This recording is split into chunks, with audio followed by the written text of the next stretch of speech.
Bonjour à tous. Allons-nous manquer de gaz cet hiver et plus encore l'hiver prochain? Eh bien, la situation s'annonce bien pire que prévu. Il y a eu des déclarations ces dernières heures en ce sens. C'est vrai qu'il fait aussi un peu plus froid, peut-être plus tôt, plus fort que prévu.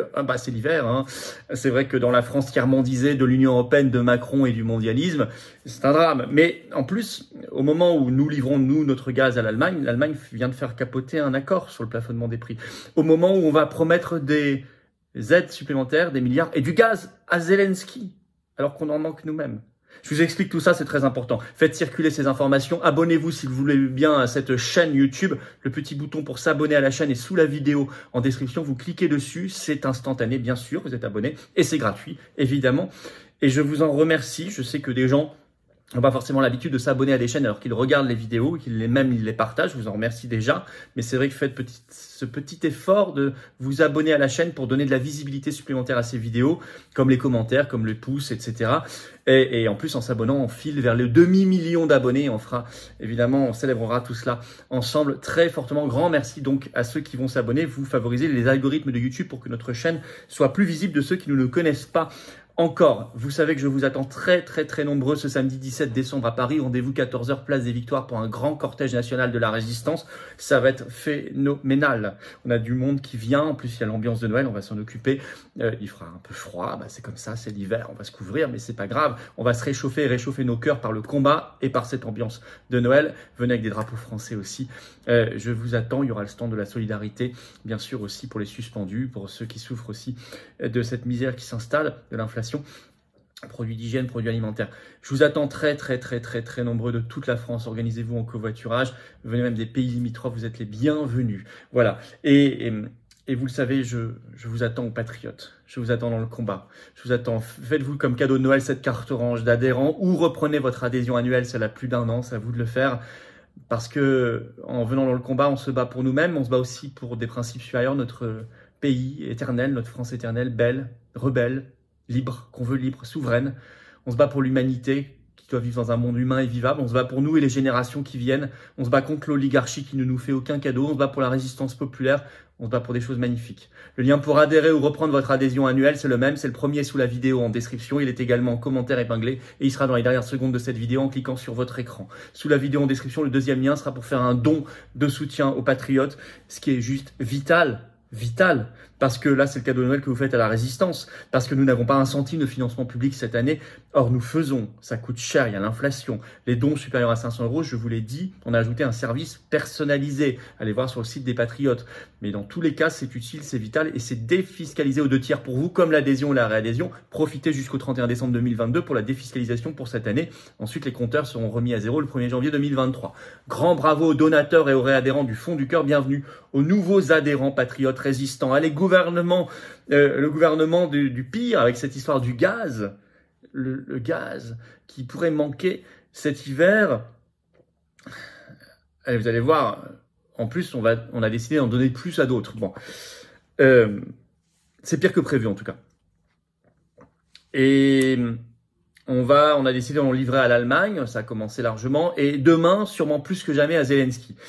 Alors c'est vrai que l'hiver a commencé peut-être plus fort, plus rude que prévu. Bon, c'est comme ça, c'est le mois de décembre.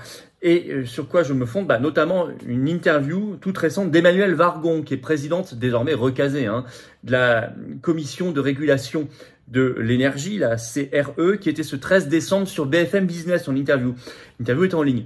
Et ça a même fait le titre de l'interview, tellement ça a été un propos choc. Pour elle, je cite, « Les stocks de gaz ne feront pas tout l'hiver. » Les stocks de gaz ne feront pas tout l'hiver.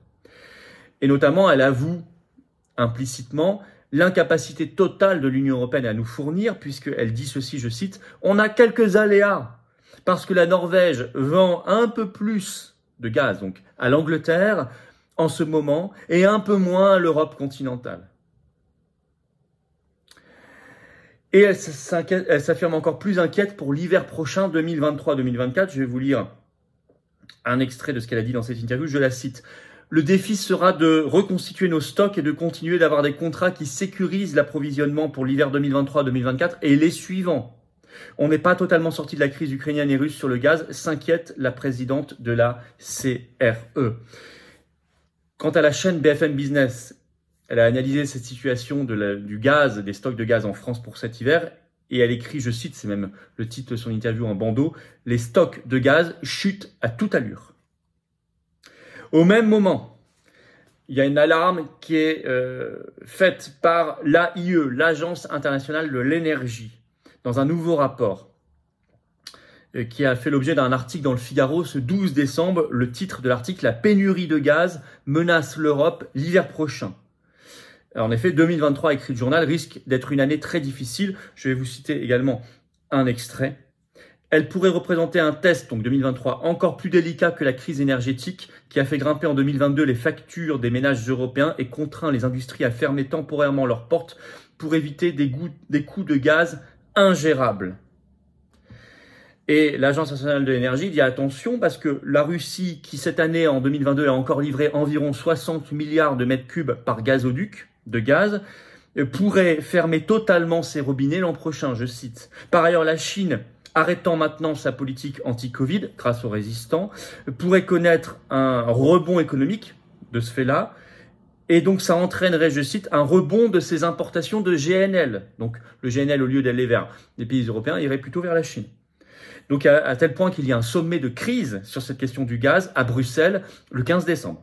À suivre, on vous en donnera des nouvelles. Or, je rappelle qu'officiellement, depuis le 13 octobre dernier, ça fait 2 mois, la France livre du gaz à l'Allemagne chaque jour.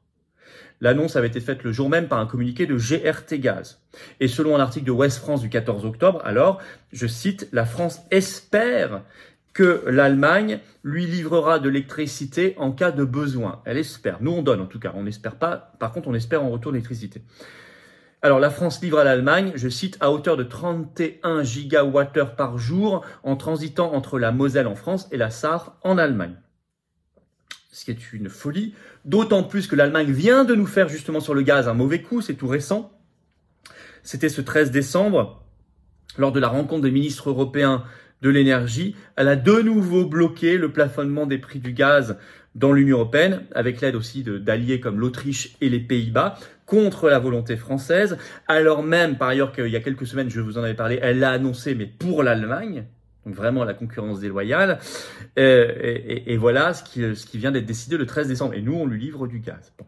À cela s'ajoute la demande toute récente extravagante de Zelensky. Selon une dépêche, en effet, de l'agence France-Presse de l'AFP de ce 12 décembre, le titre « Ukraine, Zelensky demande des armes et du gaz au G7 ». La France appartient au G7, je vous rappelle. Il était en réunion du G7 en visioconférence. Et il a dit ceci, je cite, « Nous avons besoin d'un soutien supplémentaire cet hiver. Nous parlons d'un volume d'environ 2 milliards de mètres cubes de gaz qui doit être acheté en plus. Car l'Ukraine, dit-il, a dû utiliser plus de gaz que prévu. Gageons, parions qu'on va leur livrer.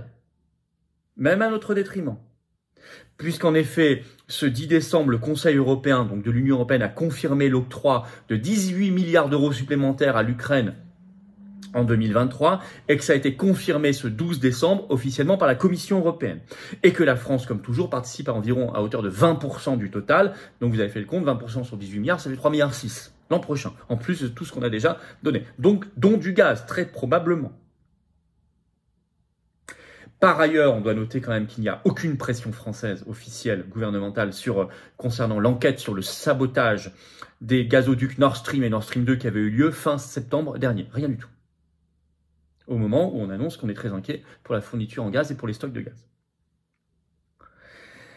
Alors en conclusion, je crois qu'il faut arrêter immédiatement les promesses extravagantes à Zelensky et ses livraisons sans retour, sans contrepartie à l'Allemagne. Surtout qu'elle bloque tout plafonnement des prix, etc. Au même moment, il faut stopper les sanctions de l'Union européenne anti-russe. La France doit s'en défaire. Elles ne servent pas par ailleurs la paix, on le voit bien. Elles n'apportent pas la paix là-bas, mais elles apportent la misère ici et la pénurie. Et la France doit donner un coup de pression pour la vérité sur le sabotage des gazoducs Nord Stream et Nord Stream 2. Voilà ce que ferait un vrai gouvernement français soucieux de l'intérêt national et du bien commun et de l'intérêt de son peuple. Et de la paix.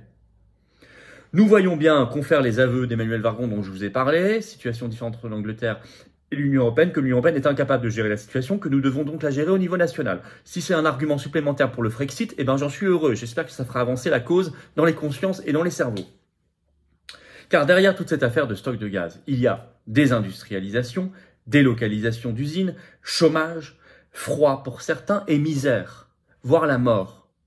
On ne parle pas de sujets anecdotiques. On ne parle pas simplement de grandes masses, des milliards de mètres cubes, etc. Non, on parle de la vie concrète des gens. Il serait temps qu'on prenne sérieusement ce sujet au sérieux, au plus haut niveau. En tout cas, cette vidéo appelle à cela et nous allons crier très fort cela dans les rues.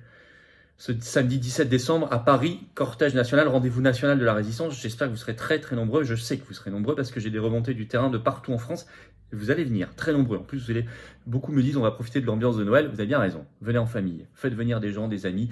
C'est samedi 17 décembre, rendez-vous 14h, place des Victoires à Paris pour le cortège. On finira place Pierre-Laroque parce qu'on n'oublie pas les suspendus. Place Pierre-Laroque, c'est le ministère de la Santé sous les fenêtres du sinistre Braun. Voilà, abonnez-vous à cette chaîne si vous voulez bien. D'ici là, petit bouton s'abonner. Cliquez en dessous, c'est important. Petit clic, c'est gratuit. Hop, plus vous êtes abonné, plus ces vidéos sont vues par des gens qui ne nous connaissent pas encore. Faites ce petit effort, je vous en remercie énormément. Venez aux Patriotes, ça c'est pas un effort. Je crois que c'est quelque chose qui devrait être naturel, être dans une grande famille. Le premier mouvement souverainiste de défense aussi de la liberté, de défense de la prospérité, de défense de la paix, de défense de la souveraineté en France. Les Patriotes, adhérez ou reprenez votre adhésion annuelle pour nous, nos enfants, nos petits-enfants. C'est pour eux qu'on se bat. Le lien pour adhérer ou réadhérer, c'est le même, c'est le premier sous la vidéo en description. Il est également en commentaire épinglé. Il sera également dans quelques secondes en cliquant là ou là, je ne sais pas, sur votre écran en tout cas. Sous la vidéo en description, il y a un deuxième lien pour faire un don de soutien aux Patriotes. Juste vital, parce qu'on n'a pas 1 euro de financement public cette année, pas d'aide bancaire. Or, on fait, ça coûte cher. Les dons sont défiscalisés aux 2 tiers pour vous, comme l'adhésion, comme la réadhésion. Profitez jusqu'au 31 décembre 2022 pour la défiscalisation. Après, les compteurs seront remis à 0. Bravo aux réadhérents et aux donateurs. Bienvenue, grand bienvenue aux nouveaux adhérents patriotes résistants et vive la France.